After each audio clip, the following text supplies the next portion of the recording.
All right, everyone. This is the third episode. We have already had 2 episodes already. And we have a new guest. I wouldn't say a guest. He's going to be the co-host of the podcast. And I'm going to introduce him for just a second. He's my brother-in-law. So we knew each other already for how many years now?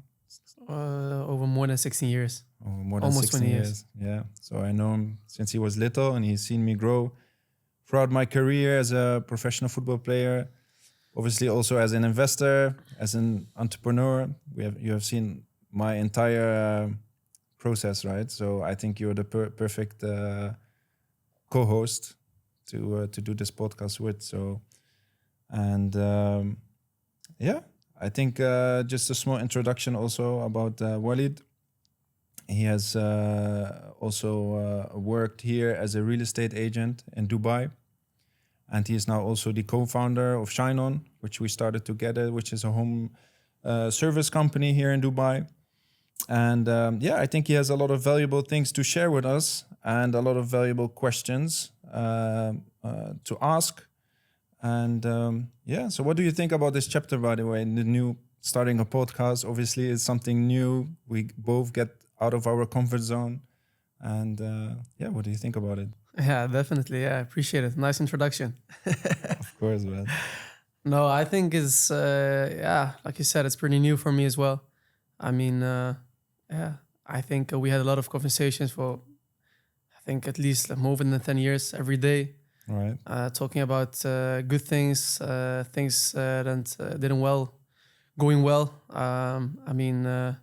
And I think I believe that we can share many things with each other, but also with other people, with our experience. I mean, I really believe that we can share like inspirational things, things about what we believe, we think, and that's it. Yeah, I think it's funny that you said so, because I think we had so many conversations, right? And we just said, okay, let's say if there were any cameras with us now, we would have an amazing podcast, right? True. Yeah. So the only difference now is that there are actually cameras. So but I believe so as well. And again, we're just here to try. It's also something very good for ourselves, right? We are sharing a lot of knowledge that we learn, and we share it again with possibly any viewers, so they can learn from it. But I think it's also something very good for us as well. Yeah, definitely. Yeah. I think especially with your background, right? I mean, you've been a football player. Yeah. And you started like doing entrepreneurship, right? In the beginning of your career, looking around. Okay, what do I want to do after my career and everything? And I have been experienced that as well. And I think really, like I said, I think I have said it like a couple of years back. I said you need to write a book. I think you really need to write a book about yourself, right? The way you started, like your football career, the experience you got and everything. I think really it's, you got to share with people. I mean, people, they're looking at football players like athletes or in general, right? Everything is perfect. They're having a lot of wealth, ladies, women, all these kind of things. Yeah. I mean, that's totally not true, right? Yeah. And I have experienced it in a way that a lot of people, they haven't experienced that. I think if we can highlight this to other people who are watching this, so definitely, let's do it. Yeah, it's a good point that you're making. And exactly like you said, it's not always sunshine and rainbows, right? So everybody thinks it's always better on the other side, but they don't really see the details of what's going on behind the scenes and what it takes and all of those kind of things. So. And there's a lot of valuable lessons which we can learn and share with others. So, yeah, definitely. Let's go right into it. Yeah, right. So basically, I think everybody knows you as a football player, right? I mean, if I say it correct, you started at RK VV as a little amateur club in Arnhem, and from there you took a huge step to NEC, right? Yeah. And the way I know you is not as a football player. I know you just as a brother, right? Brother-in-law, as a person, as a friend. Yeah. I know you really in a different way, but I'm just really wondering, how was that like? For example, let me just ask you in a different way. The moment you made a step, I think you were 15, right? Yeah. You made a step from NEC to Arsenal, one of the biggest club, I believe is the biggest club in the world. Yeah. I mean, how was that? How did you experience that? You know what I mean? Yeah, it's a good question. Actually, when I was growing up in the Netherlands, always I asked my mom. I asked her. I said, why Ajax isn't coming or Feyenoord? Actually, Feyenoord was interested when I was very young, like 12 years old. But my father said no, we're gonna stay here because it was quite a big change. But the bigger clubs weren't coming, and I was still, I was one of the best in the country because I was playing for the national teams and under my age. So actually, I was surprised no bigger clubs came through from Holland. And then my mother said, "You know what? You're gonna skip all of them and you go to a bigger club." That's what she said. Yeah. And funny enough, I think maybe a couple of months or a year maximum later, Arsenal came. So yeah, I was surprised because, to be honest, I wasn't really focused on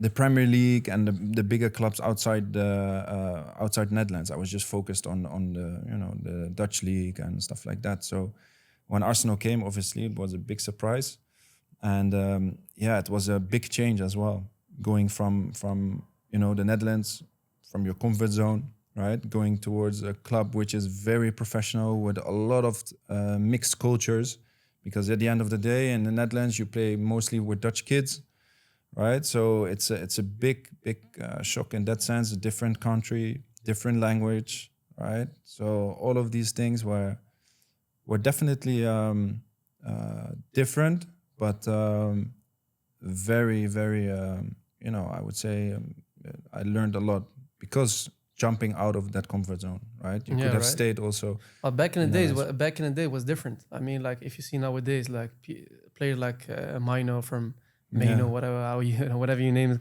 call it. But if you see like him, or you see Jamal from Spain, right? I mean, it's Yeah. normal nowadays.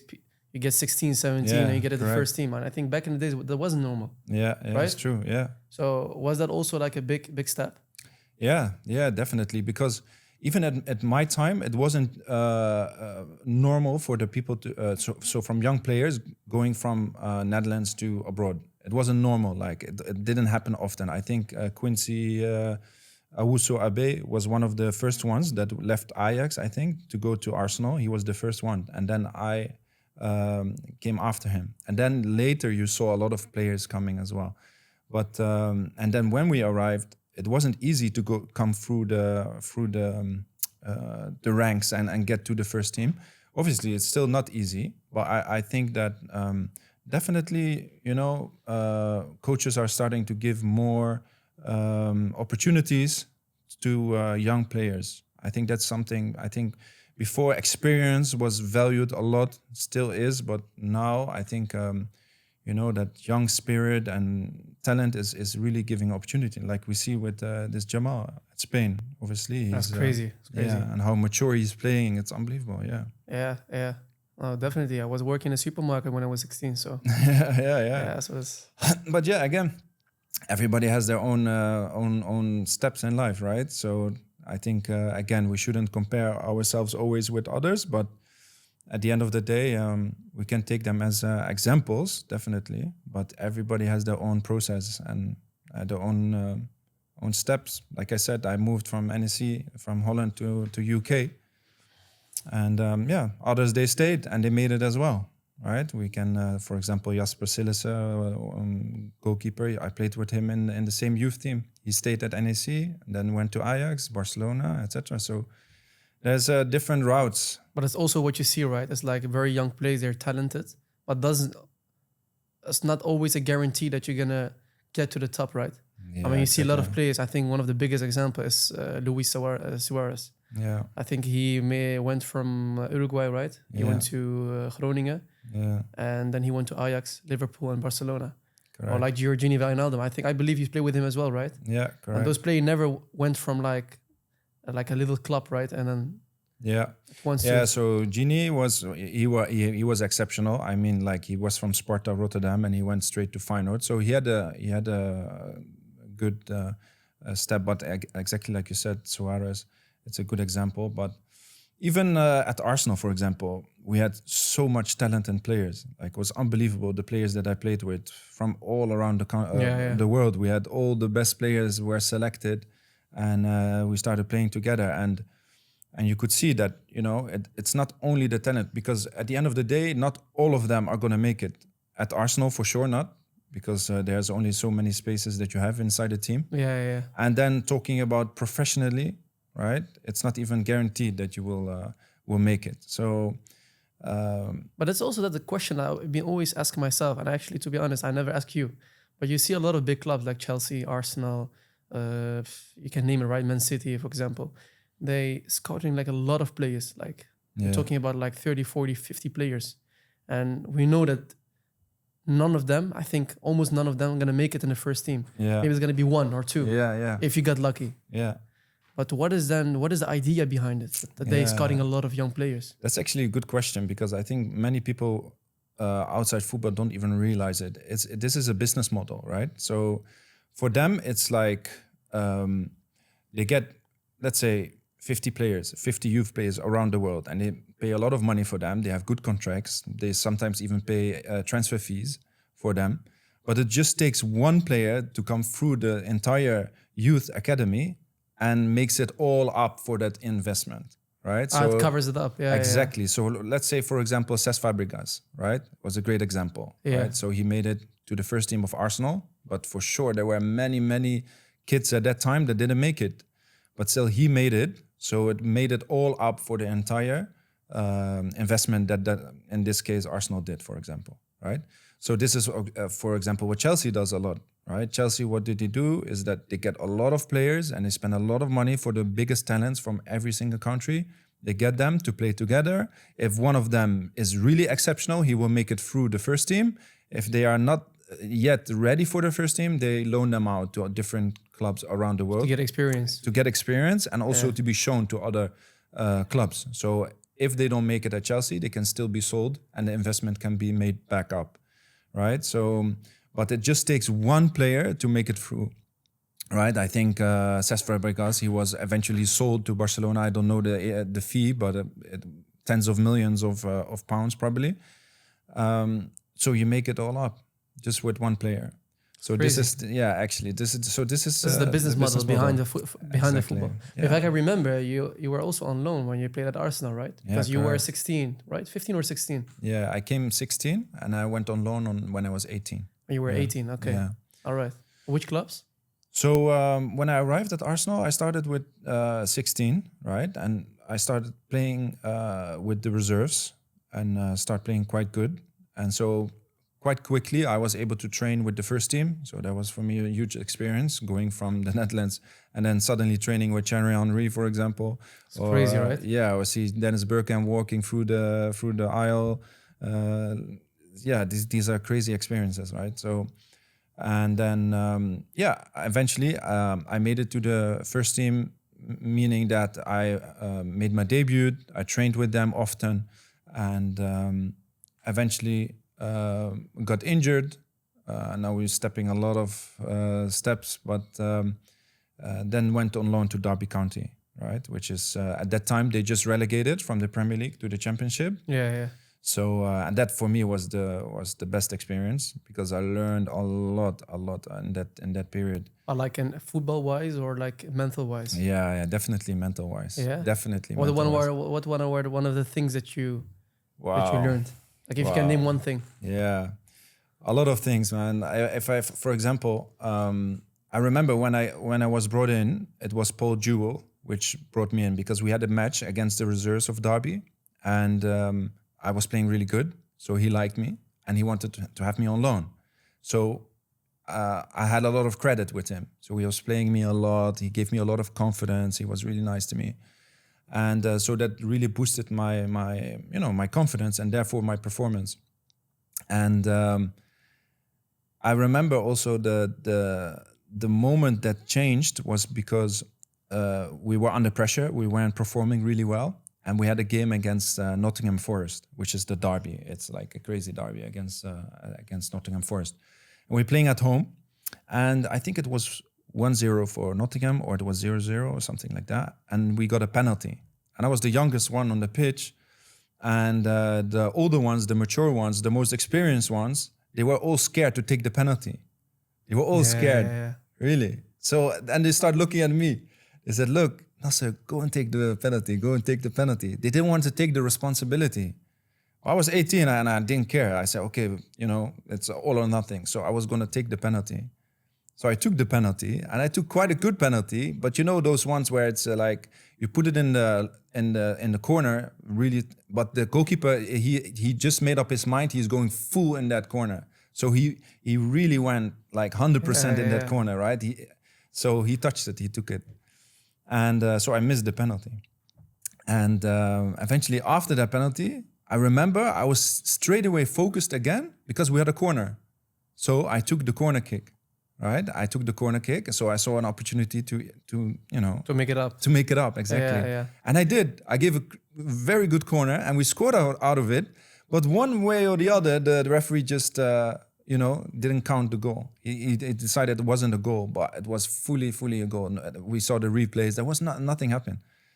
So we lost that game, and therefore the coach got under pressure, and so he started not playing me due to this incident. Okay. Yeah.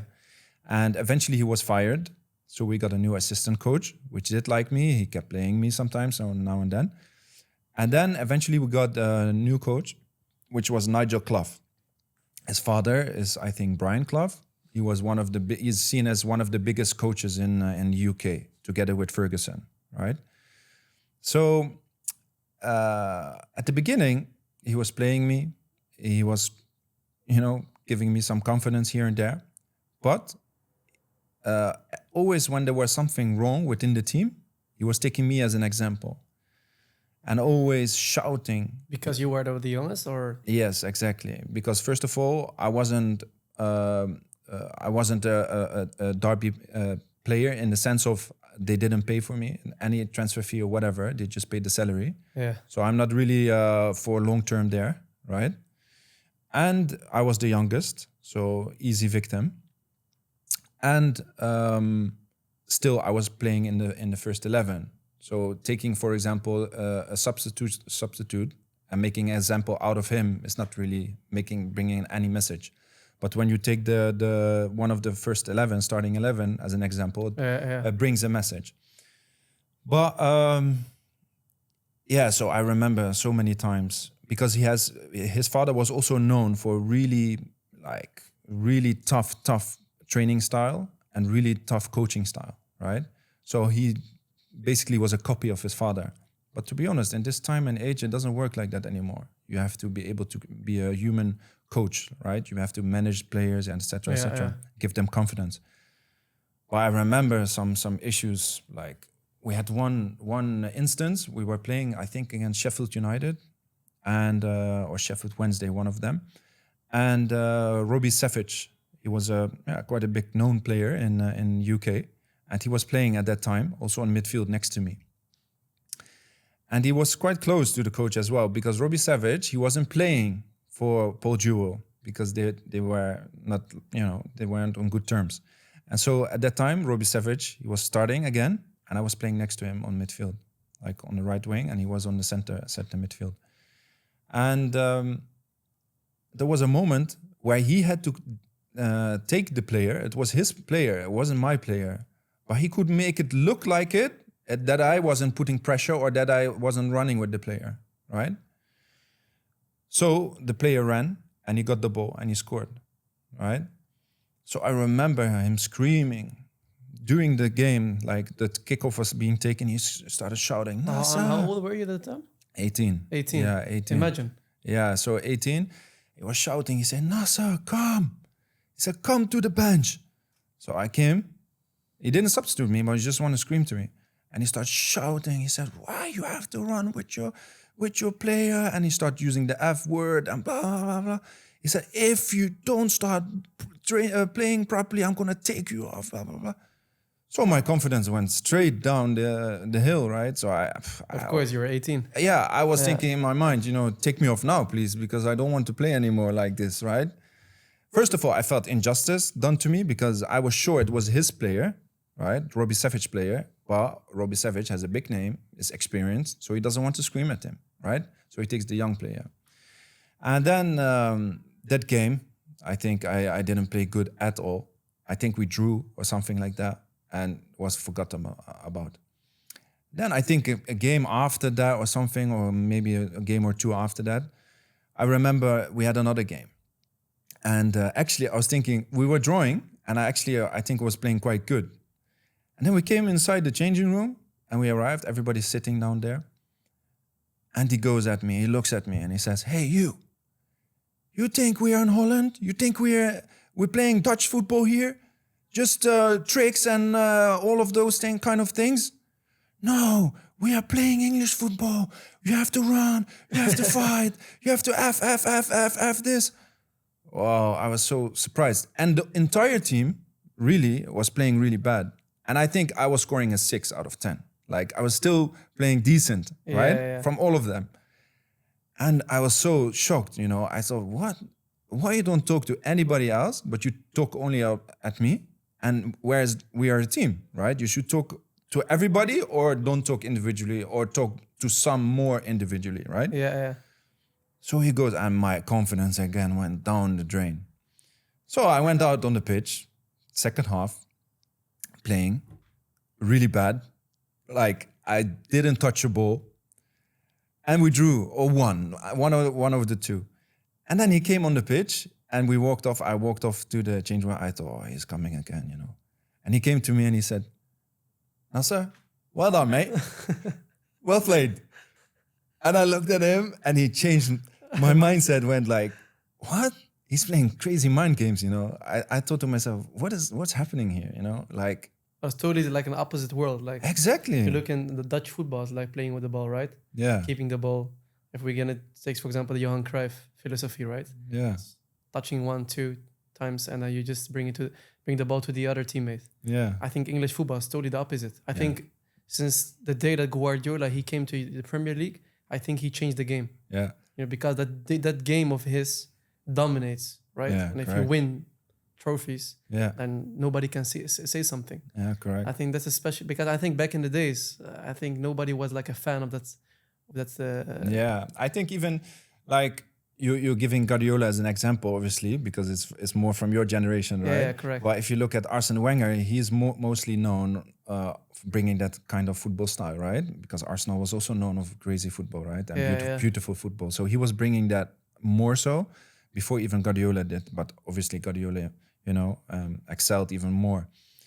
But yeah, so definitely those were things. I remember also one instance, for example, and that was with Paul Jewell at that time. And we had our goalkeeper and the striker. The goalkeeper he's well known in UK. I forgot his name though. He played for Man United, etc. Anyway, so we were playing really bad. What time frame were we talking about? Like 2000 what? This was 2008. 2008. All right. Yeah, Okay, season 2008, 2009. All right. Right. Okay. So I arrived at Arsenal 2007. Yeah, 2007. So after Arsenal had the Champions League final against Barcelona, the season after I arrived. You're talking about this time frame, huh? Yeah. Okay. So, and I remember we were playing really bad, and we had a bad game. I think we lost, and suddenly this goalkeeper, he started shouting at the striker. He said, "You can't hold up a ball. You have to keep the ball up. I kick all the balls, and you can't keep them up." He said, "Yeah, you're just kicking up all the balls and this and that." And then they start really getting close, And then Paul Jewell said, "Hey, you," and he talked to the goalkeeper because he was fed up with the goalkeeper, I think. He said, "Shut up." He said, you can't even hold up a ball and this and that and this and that. And then he went like, and I thought, especially in the Netherlands, we are always like really like, okay, coach, yes, trainer, like really disciplined, right? Yeah. And I thought, he's going to be quiet and sit down. Wow. He got up. He said, "What did you say?" He said, "I take you on, right?" Like, meaning like, we're going to fight. Like, we're going to, and they were going to, he said, "What did you say?" "Yeah, I will take you on." Yeah. He said, "What?" And they went straight to each other, they weren't almost going to fight. And then people came in between, obviously, to stop it. at that time, well, it was really a shock for me. You know, I said, what? He's first of all, players are shouting to each other. I wasn't used to that. Yeah. And now the coach is shouting at the goalkeeper, and the goalkeeper wants to take on the coach, right? Fighting with the coach. Oh, crazy. I thought to myself, wow, this is crazy. This is a different world, man. And it was either in the break or it was after the game. One of the two. But that's normal, right? I mean, look, like I said, there are a lot of things that we, as football lovers, like football, soccer, whatever you call it, right? I mean, there are a lot of people, they see it like in a different way. Yeah. Right? If there's a little bit tension between the games or you say something bad, I think nowadays it's not acceptable. It's like it's a no-go, right? Yeah. Like back in the days, it was totally different. Yeah, you correct. just, for example, say to your coach, like, just shut up, and he says shut up. 5 minutes after, you hug each other and you just continue, right? Yeah. I think nowadays it's totally different, isn't it? Yeah. Isn't that? Like, I mean, if you see the difference between that time and nowadays, I just give you many example, like what I hear, like, because it wasn't my time. Yeah. I like Finistroy, right? Yeah. I heard like many things, like if you just give him a wrong ball, he kills you on the pitch. It's true. Right? Yeah. And nowadays, they are too soft to each other. You know what I mean? It's like giving thumbs up. I mean, what thumbs up? Give a wrong ball. Next time it should be good. Yeah. You know, and that's what you miss in football. That's, I think, my opinion, right? Yeah. I think I think there's another podcast, right, with Neville and Roy Keane and stuff like that, right? I never seen that. The overlap, it's called. But you hear those stories as well, right? They also say like this generation is way too soft, right? And they don't accept it anymore from each other, right? So, and too scared or something like that. I think what it is that and I have to say I've grown up in that area, right? It's not like I was of the area of Robbie Keane and Roy Keane and all of those, right? I was of that area that people don't really, correct each other, even though at Derby those are examples still, because those were, the older ones. Yeah. But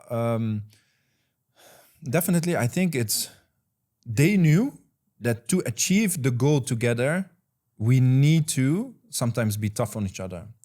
And I know that he means it good. It's for the greater good, right? Yeah.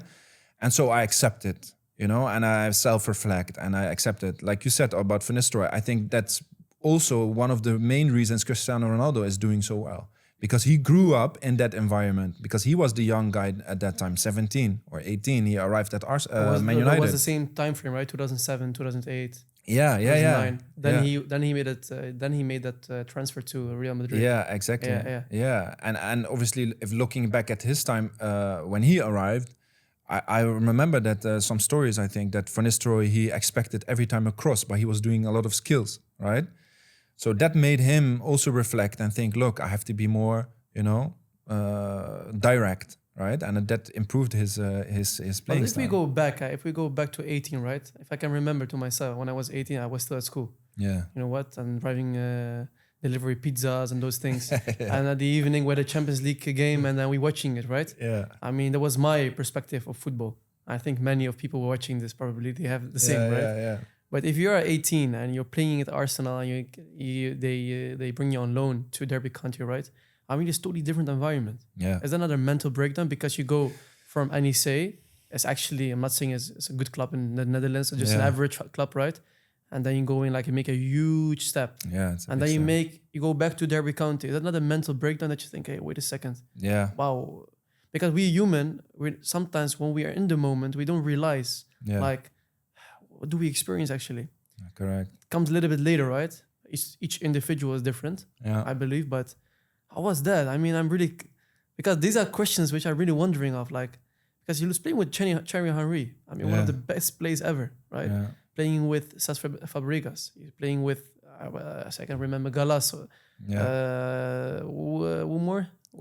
Kolo Touré, Van Persie, Rosicky, Gleb. Those kind of players, they are legends, right? Yeah, of course. And I go into Derby County with, I don't want to say offender, but you know how English, of course, people are, right? Yeah. But I'm just want to understand, like, wasn't that a mental breakdown? Yeah, for me, mentally, it was, at that period, it was already difficult for me because obviously I made my debut in the first team.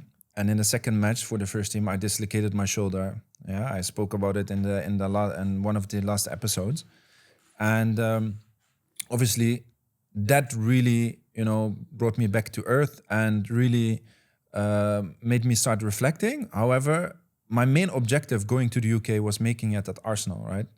And I was considered one of the best players in the academy. I was getting a lot of opportunities, right? And but yeah, now I had to go to Derby, which at that time, to be honest, I didn't know them, right? But obviously, also there's an in the UK and within the academies, it's already like known that players will be loaned out to get experience and then come back. So for me, that was also the viewpoint I took. It's like, okay, let's go to Derby, show myself, prove myself, and then come back. But also in that period, I dislocated my shoulder again, right?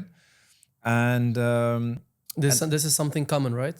yeah, I mean, if we look back, for example, some other players like Harry Kane. yeah, For example, I think if I can remember, what was his name again? But I believe Harry Kane was one of the players which got on loan like 3-4 times before he made it. yeah. Right. So there's something common, right? Yeah, correct. Okay, yeah, so yeah. in the UK, it's really common. And it's also something which other clubs can benefit from, obviously, because a lot of clubs, they don't have the budget.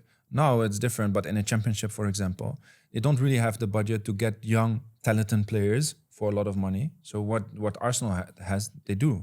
They have a lot of those kind of talents. So same with Chelsea, right? So they loan them out. So it's also benefit for the other clubs. However, yeah, so it was definitely something that's common. But to be honest, it doesn't happen often, right? So what happens is people go on loan. It doesn't happen often. They come back and make it in the first team at Arsenal, Tottenham, Of whatever course, there it are is. like certain players who make it, and Yeah, it's still the growth of them is the growth of them either stay at that club where they are being loaned out to, or they've shown themselves and then will be sold out to other clubs. yeah. So because at the end of the day, the ones that being loaned out are seen as either not good enough or still have potential but are not good enough. Or so because if you're exceptional and you're good, you will make it in the first team. Fabregas is a great example of it, right? He wasn't loaned out, I think. So he went straight to the first team. So yeah, it's like it is like a loss, definitely. But again, you look at it like an experience. You think, okay, something might, some good might come out of it. And like you heard, I have many stories from that period. Yeah. Crazy, yeah. And definitely we're gonna discuss about it. Because look, I think people know you as well, like from a player from Arsenal. I think that's one of your highlights, right? I think people, they know you. I think the man with a beard. Yeah. I think this is. I think I think it's common in the Netherlands, Yeah. right? But before I'm gonna jump on that, because look, you're like getting almost in your 20s. You didn't made it in Arsenal. Do some things. I mean, we're a very bad player. No, I'm just joking. So you went to Austria Wien, Yeah. right? And then you went to AS Monaco, right? As far I can remember, you start practicing Islam, right? Yeah. Islam, alhamdulillah, we are religious. We believe in Allah subhanahu wa ta'ala. And for like an average person, it seems like, I think for every individual it's difficult, right? But I think especially when you're known, I think a stage of football, right, is different, right? Because like many people look at you, you have interviews, you have, those kind of things, right? Yeah. How was that like? Okay, first I want to know like the moment you start practicing Islam, how was that a change? And what I want to know as well is like, look, I'm not having a beard, right? But how is that for you? Because look, if I don't wear a beard, for example, I don't get like comments from people, right? Yeah. But when you're a football player, it's totally different. Yeah, of I course. mean, you get opinions from everyone, Yeah. especially from fools and people who didn't have to say nothing, right? Yeah. How is that? I mean, I'm really wondering of that. Yeah, it's a good question. And so yeah, again, for me, having the beard, there's a big I would say there's a big story before even having the beard, right? So it's not like I started practicing and grow my beard, right? Yeah. So it's step by step. Because if I look at you, for me, it's normal. I mean, I'm seeing almost every day, right? We do say it, we're together, business and everything. But for some other people, it looks really different. Yeah, of course. And sometimes for me, it's really difficult to understand that that is different. Yeah, and it's funny that you say so, because a lot of people have, like, when they see me on pictures or on TV or whatever, you know, they see me with the beard and have expression or whatever, and they say, oh, wow, this guy is an extremist, or he's very extreme or very tough or whatever.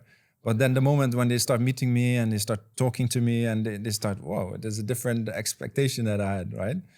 So yeah, it's funny, but at the end of the day, you know, so in the last episode we touched upon it, how I came to start practicing Islam. Again, this was also what happened at Arsenal, right? So I wasn't making it at Arsenal. I got injured at Arsenal, and I just felt like I wasn't valued anymore, right, by the environment that I was in. Like I gave the example that even Arsene Wenger, he wasn't looking at me anymore. Right after the injury, straight away, he didn't even bother to come to me and say hello or whatever, you know. So to say how are you, just give me a minute or two. So at that time, I really started reflecting. Right, I said, wow, you know, suddenly you were the biggest talent and whatnot, but now nobody's looking at you, and you're just, you know, what is this purpose of life? Is this why I'm working for all my life, right? It brings you back to the real world. Yeah, like exactly. how it really is. Yeah, exactly. It humbles you as well, right? Because I remember at that time, one of the PR, the head of PR, she asked me the season before. She said, look, Nasser, next year when you're in the stadium, in Emirates Stadium, how does the commentator and the people have to pronounce your name in the speaker? Yeah. I said, yeah, Barazid, Barazid, it's fine, right? You can choose any. So I thought to myself, wow, okay, so why is that question there, right? So does she know anything that I don't know about, right? Am I going to the first team next year, right? Am I, you know? You got a lot of questions in your mind. Yeah, so I thought I was the big shot already.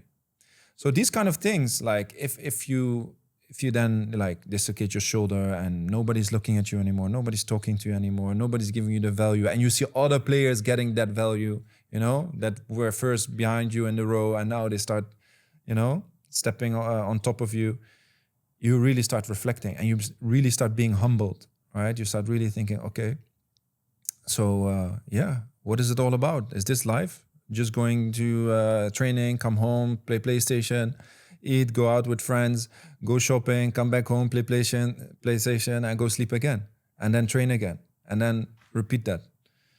So I really felt empty inside, and I think I can, you know, confidently say that a lot of people that I work with, they are really empty inside. They do feel what I felt at that time.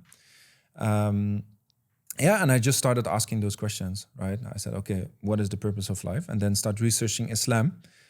And bit by bit, I started practicing, because knowing about Islam and having some knowledge is the first step. But if you don't implement it, nothing will change, right? So that's what I did. Eventually, I was pushed in the corner so far and was being humbled so far by Allah subhanahu wa ta'ala, for sure, that I just had no other choice to return to him, right? To start asking him for help. Because eventually you start thinking, okay, I can do it with my talent, with my name. I can still, you know, get a club. You know, I still have, you know, a good CV. So why no club wants me? So you start relying more on your talent and on yourself and other friends and agent or whatever. But at that time, I was pushed so far and there was literally no door opening. I just, you know, turned to Allah subhanahu wa ta'ala and I said, look, Allah, I promise you, if you open my doors and bring something good, I will worship you as you should be worshipped, right? And I remember that dua, and I didn't know how to pray anything, but I knew that Allah will respond to if you ask him directly. But this is something beautiful of Islam, right? I mean, you don't have to know everything before you start practicing. And there's many things where people who are not believing in Islam, they thinking, or they're interested in Islam. They think, I should know everything before I start to make this choice. Yeah, exactly. I think it's pretty simple. If you believe Allah is your Lord and Prophet Muhammad is his messenger, that's enough. Yeah, exactly. Right? And from there you can make a start. Yeah, exactly. And it is a good example. I think a good metaphor is, for example, if we eat the most delicious chocolate cake or whatever cake it is, right? Yeah. And you start eating pieces, a little piece by piece. It's fine, it's delicious. But let's say you eat the entire cake at once, right? We start vomiting, we're becoming sick. You will look at that cake differently. It's not any more delicious, right? Yeah. And that's the same with Islam.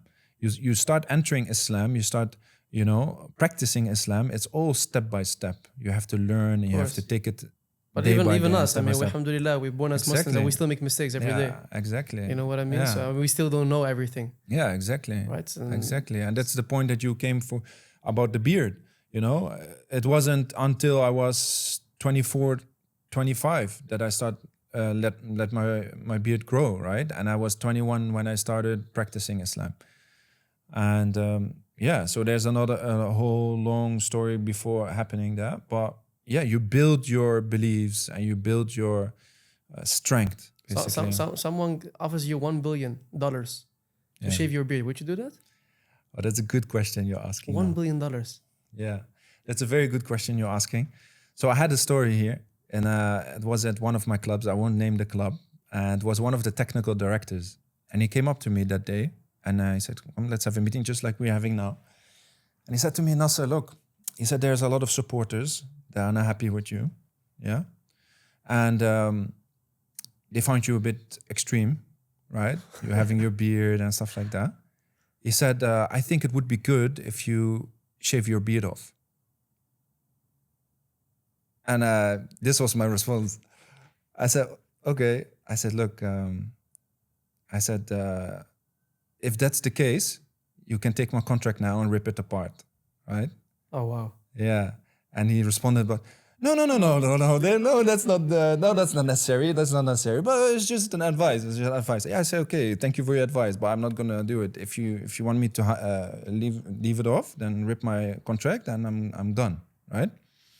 And funny enough, at the end of my period there at that club, I was carried off the pitch on their backs of the supporters, right? So they loved me at the end of the end of that period. So. Yeah, that's a good question you asked. So, we should never, ever compensate on our religion, right? And would you admit that that's difficult? I mean, look, for you, maybe it wasn't that difficult, but let's say if we put some other player or some other person, and he would do that, would you say, okay, you know what? I understand why he did that. Yeah. You know what I mean? Yeah. I mean, it's difficult, right? Yeah, I think the pressure comes, the pressure definitely. Yeah, it's not easy. But then again, Allah subhanahu wa ta'ala also says in the Quran, we will test you, surely, as the one we have tested before you, right? To see if you're truthful in that what you say. Yeah, right? subhanAllah, yeah. So meaning that, okay, you say you're a Muslim, right? You're saying you're a Muslim, but with speech is different than in action, right? Saying that you love someone is different than actually showing the person that you love him, right? Correct. In action. So at the end of the day, we are being tested, and we won't be tested above our means, meaning that we can handle that test. Allah won't, because that would be injustice. If Allah would give you a test, which is impossible for you to complete, but still punish you for it, that would be injustice. Correct, it's like telling my son, look, I have a task for you. You have to complete it. But he's 5 years old, and I'm asking to do an algebra mathematic equation, for example. He would definitely not be able to do it, right? And if you do it, I will reward you. But if you don't complete it, I will punish you with etc., etc. Now you would say, look at me as a parent, you're being unjust, right? It's impossible for him to complete unless he is an extreme genius, which is exceptional. But mostly it won't be able to complete. So that's the same, but Allah subhanahu wa ta'ala doesn't have this characteristic. We as humans, we have those characteristics. We are unjust sometimes. We are not fair. We can be unjust and hard to people, but Allah subhanahu wa ta'ala is always fair. So if He gives you that test, it is a test for you to be handled. You can complete it. It's just a matter of time, and you just have to figure it out, and you will be able to complete it. So again, that's how I eventually started looking at things like these kind of tests, right? So people telling me to shave off my beard, or You know, I can still remember, like, I think last week, right? I think 2 weeks back.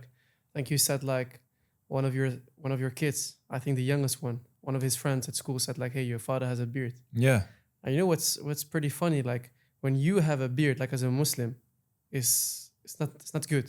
yeah, I mean, it's like you're an extremist, you're a terrorist, you're IS, whatsoever. yeah, You know what I mean? But when, let's say, an average man, let's take an example like a Dutchman, right? He has a beard, like it's normal. It's fine. yeah, yeah. SubhanAllah, this is Then it's crazy. fashion. Then it's fashion. Yeah. So I think Accepted. many times I see on social media is that people say, yeah, people, the government, they see them two different ways and blah blah blah. What I believe, this is sick. Yeah, Seriously, this is sick.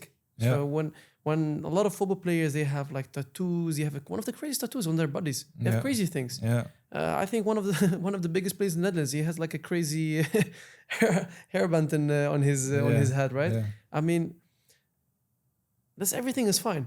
Yeah, But when somebody has a beard, which subhanAllah is natural, yeah. that's pretty funny as well, right? Yeah, It is natural, and they refer it to what? To extremists. yeah. And I think this is not how I think it has not only to do with football. I think it has to do with economy, Oh yeah, definitely. with the society, society, economy, the Yeah. way of living. People Yeah. they look at Muslims, right?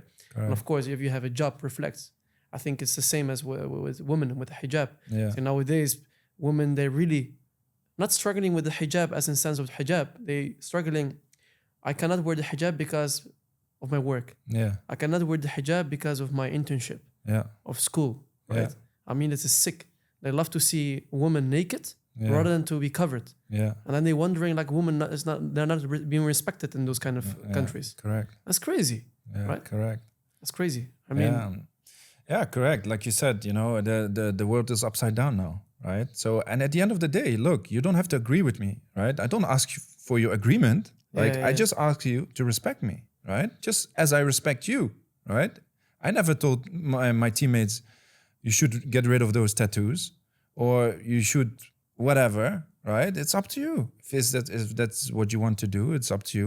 Yes, I don't agree with putting tattoos if you ask me, but I won't go in your face and tell, look, get rid of your tattoos or whatever. yeah, but that's not what I think Islam is as well. We don't have to agree with the other person, but we respect their choice. You know what I mean? Yeah. Look, it's respecting them in a sense of, look, I don't agree with it. Like, I don't agree the action that you do or whatever. But I respect you as a human being, right? Yeah. I leave you in your value, right?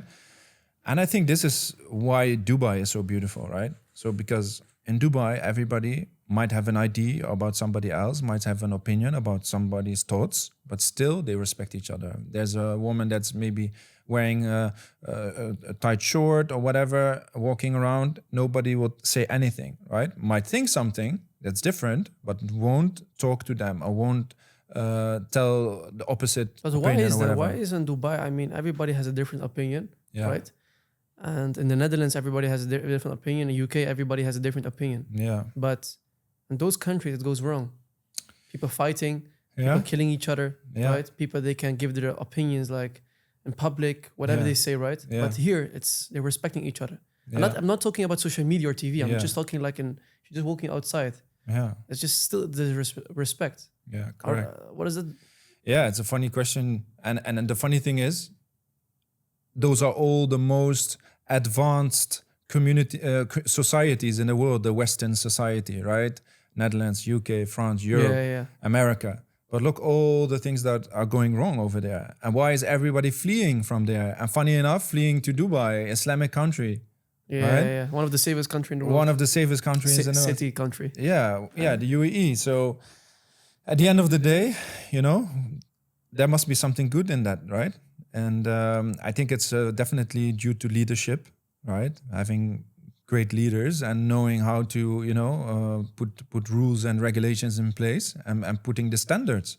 Because at the end of the day, for example, I remember there's a famous talk show, right, in the Netherlands, and with Johan Derksen, right? I don't know, many people know them, but the Dutch viewers would know. And Our grandpa. our grandpa. So he was disrespecting the king of the Netherlands, right? Talking bad things and just disgracing them and laughing about them and etc. etc. For me, that's disrespect, right? If you are able to do that, it means the society is going downhill, right? If even the king is being laughed at and not respected, etc. And that's why you see in Islamic countries, they're all respected, right? They're all being, to a certain degree, having great authority, right? So nobody is daring to speak bad about that. And even funny enough, if you look at the UK, for example, they do respect their queen at that time, right? She passed away. Yeah. But she was really respected. Look, even David Beckham, he went in the queue for hours on end to stay crazy. and put his respect to her, right? So, but that won't be the case in the Netherlands. Yeah, maybe a few people, right? So I think, it's just the authority and people not respecting the authority that leads to these kind of things. You know what is crazy? People might say like, yeah, but they're being forced. They are not allowed to say something. Yeah. But my question is then like, okay, if they say something, what do they achieve with it? Yeah. You know what That's I mean? the point. That is crazy. I mean, that's look, the entire point. Yeah. you can say something. Okay, I can agree with you. Okay, they are forced to not say something. Okay, Yeah. that's a different subject. Yeah. But what do you want to achieve with that? Okay, if you say like, after the king, Yeah. and you said it, okay, and so now Yeah.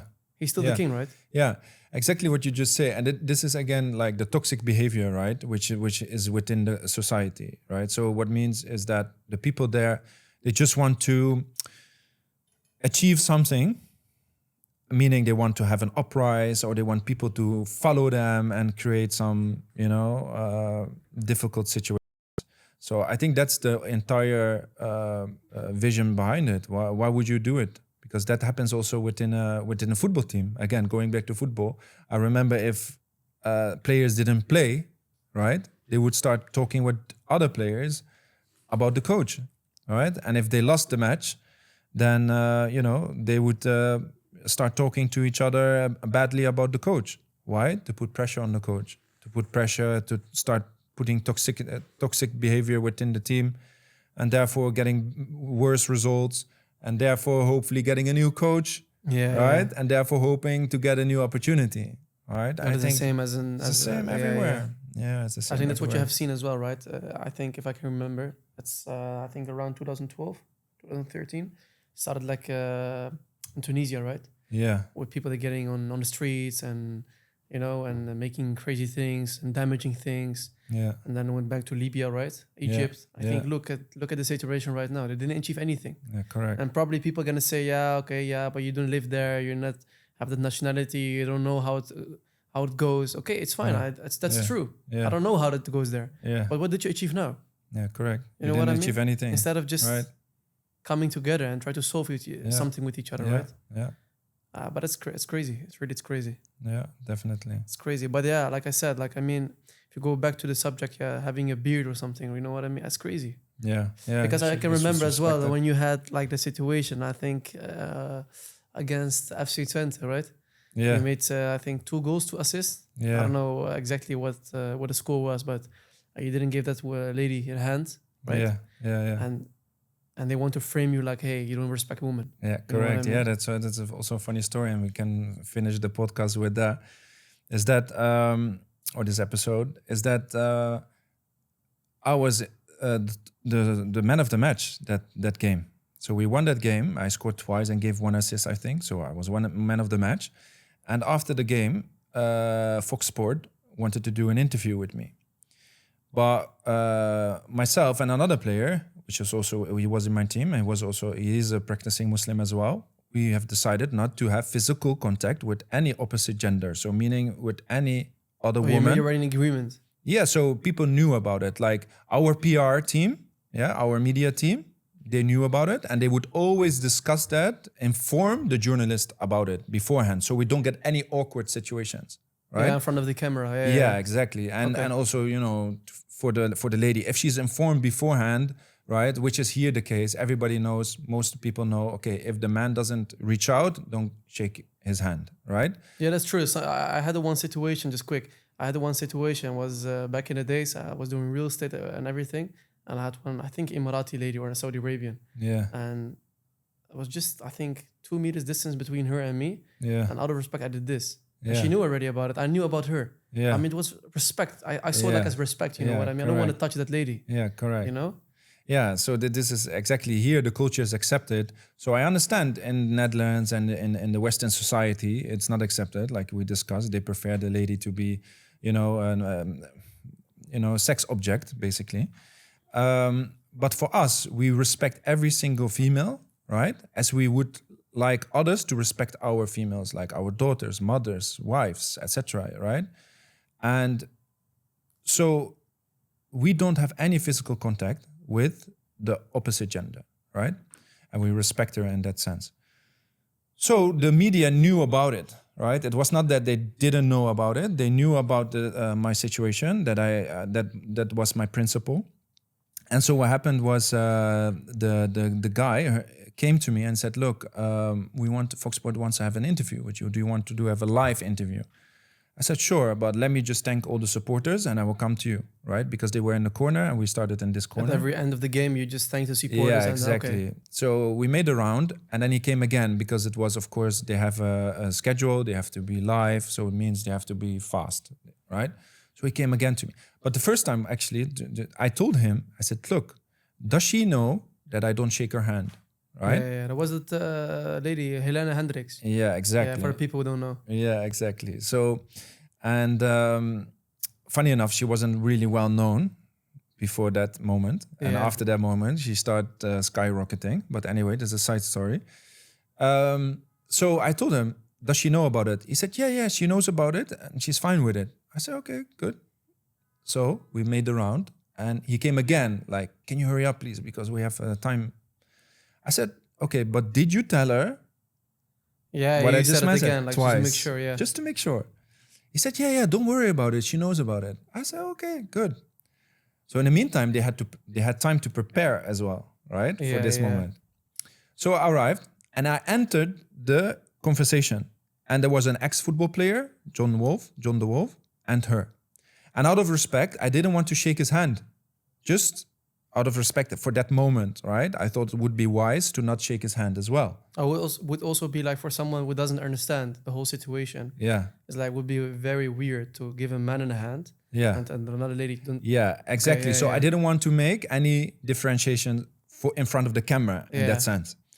But he put his hand out. So he wanted to shake my hand. So obviously I had to shake his hand because it would have been weird if I wouldn't, right? Yeah. So I shake his hand quickly and entered the conversation. I was really politeful. I was really respectful to her. I answered all her questions. Everybody can watch it back. Yeah, you can watch it back on YouTube, and you can see it for yourself. And so then the interview finished and she just said something like, "Okay, Nasser, thank you for the interview.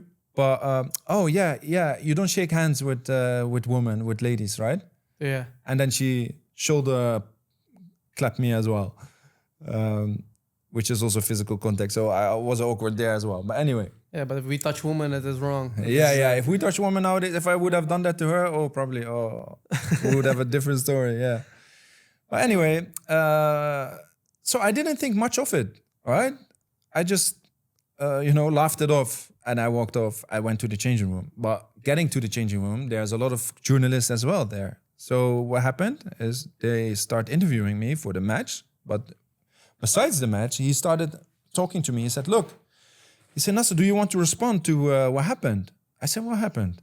But definitely they made it up. Because the thing is, I think an average person who saw that video wouldn't care if you give her a hand or not. Yeah. Because the media points out. Yeah. And they want to highlight it. And then people, they can give opinions. Course, yeah. So they made it up. Of course, they put oil on the fire for sure.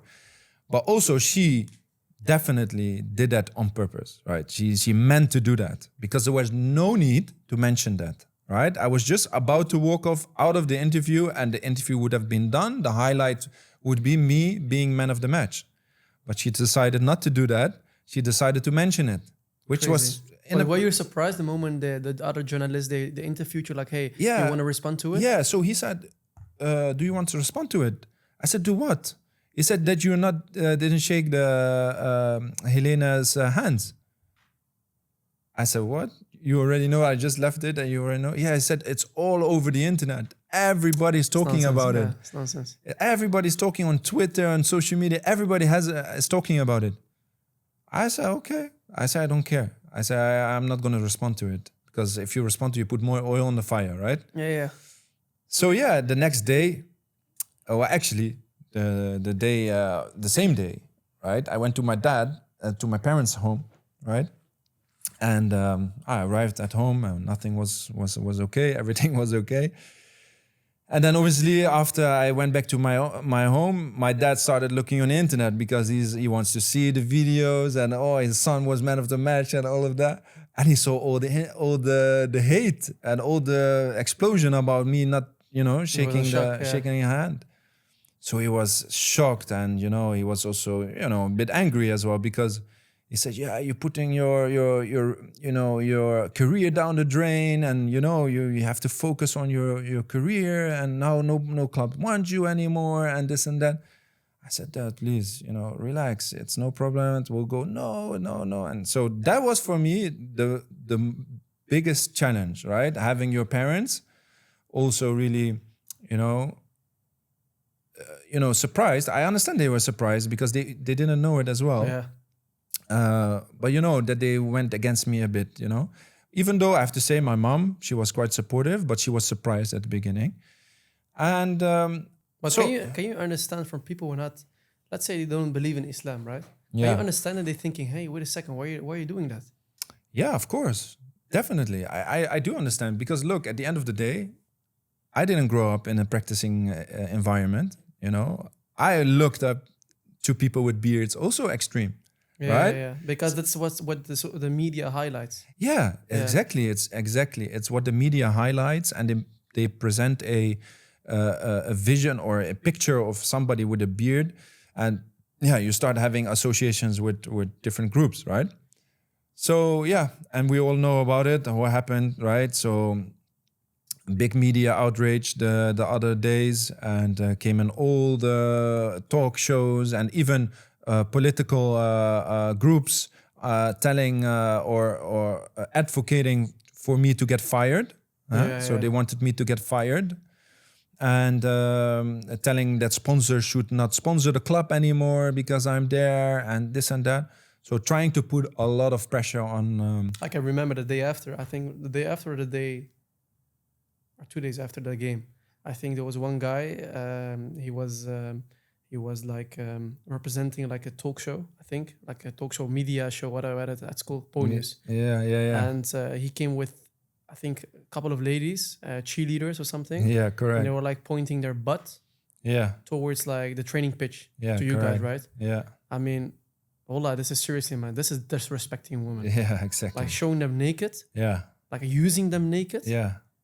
Subhanallah, man, that is sick. Yeah. This is good that you pointed out, because this is exactly what makes it so crazy. Because look, they tell everybody in the Netherlands, or it went even viral, and I know that it went even abroad. Around the world, around the world, is that I am disrespecting a woman. That's what they claim. But at the same time, they are hiring cheerleaders, so they pay money for them. They don't almost wear clothes. They wear clothes, but very short. They have to dance in front of all the men. And funny enough, they had to stand in the rain for like 2-3 hours waiting for us to come out and train. Crazy. Yeah. Crazy, So what is that? Isn't that disrespect? And then ordering them to behave a certain way in front of me, to basically like tease me. Because what was the idea of him, of that guy? It was like trying to tease me, trying to, like, let's say, look at this. You can't look at beautiful ladies, but look at this. Like, trying to, whatever. The funny thing is that he now, a couple of years later, he's representing the same media show, right? YouTube and Dutch TV channels. And a couple of days back, there was a concert in the Netherlands of Taylor Swift. Yeah. And one of the guys of that media show, I mean, that's the same guy, but he represented the media show. And one guy, he said to one lady, just put your shirt up, show me your tits, and then we can we can make sure you can get a meet and greet with Taylor Swift. Wow. Yeah. I mean, look, this is disgraceful. You know what I mean? Of course. And then they're talking about respect about women. Or let me give you another example. Like many times when I have discussion with people, right? Yeah. Let's say like, they're getting like getting pressured by the family, the father, blah blah blah. They have to wear the hijab, and that happens. Let's be honest, that happens. Yeah. But you know what's funny is when you ask in just an average person, right? There are two ladies walking on the street. Yeah. Two ladies. One cover herself, like let's say just normal coverage, right? And one doesn't cover, right? Where the first woman you look to? Yeah. You look to the one woman who is not covered, right? Yeah. Okay, this is like our nafs. This is what we're human like that, right? But what do you think about a woman? What do you say about a woman? And probably the most of the men say, hey, I want to do her. I want to do bad things with her. Yeah. And my question is that respectful to that woman? Correct. You know what I mean? Even talking, it's like, it's a good point you're making, because yes, us not physically touching the lady is one part of it. But even looking at her, staring at her is already wrong, right?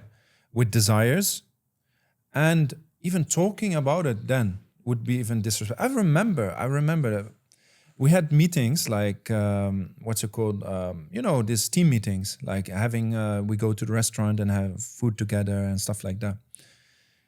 And I remember that, I said to my wife, you're not coming, I'm just staying. I'm going alone quickly and I'm leaving, just because sometimes, you have to, you have to attend because it's, part of your contract and whatnot. But always, so what happens is the group that didn't come with his girlfriend or wife, whatever, is staying there and eating, and the couples are staying on the other side, right? And the couples, they introduce each other, etc. to everybody. But I remember that players next to me, they will always talk and they would say, wow, look at that girl of him and of his and him, look at his girlfriend or look at his wife. Wow, I would do all of those kind of things with her, right? So disgraceful, man. Like looking and listening to that conversation, and I'm thinking, wow, look, it's upside down, man. I'm trying to respect your woman, respect your wife, and respect your girlfriend, whatnot. And now you're turning it upside down, that I'm disrespectful, right? Yeah, that's what they want to highlight. Exactly. Yeah. So I can tell you another story. The same. Like we had a physiotherapist, and obviously she wasn't able to, treat me because she's a lady, right? So I told her that, right? And we said, look, I respect you and you're professional, etc. But I don't want you to treat me. I choose for the male massage or the male physiotherapist. So she was okay with it. She had no issues with it. But some players, they were sitting on the table, the massage table, and getting treatment from her.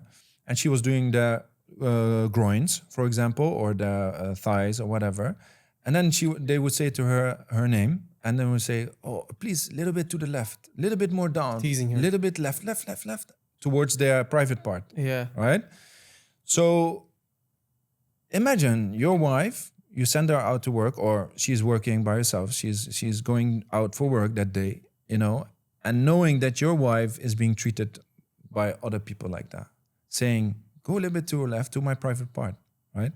So looking at that, I'm thinking, what? And the funny thing is that gave me more conviction, right? That gave me more conviction that I'm on the right path, right? Because that really shows me that, look, I know you guys are wrong. You can say and you can think whatever you want, but I know what I'm doing is right, right? So I think we can maybe in the next episode we can also discuss it maybe a bit more further, because this is a broad topic and a broad subject. Yeah, of course. But I think we shared some valuable crazy. Yeah, that's my first stories. time. So first time we went through it. We're gonna make more, inshallah. Inshallah, we will. Definitely, the feminists are not gonna like this video. I think we're getting a lot of dislikes. But marhaba, welcome. Yeah, you can't please everyone, right? Of course. So we can talk about it later. It's a nice story about pleasing everybody. You can't. So and again, like I said, also coming here, right? I told you in the car. For me, the most important is not how many views we get, how many likes we get. Of course. For me, this is like a library of knowledge for our kids, for our grandkids. They can always look at it and say, hey, oh, this is how granddad thought about it. And this is, this was his vision. And look how it really changed. The world changed and how it was then, right?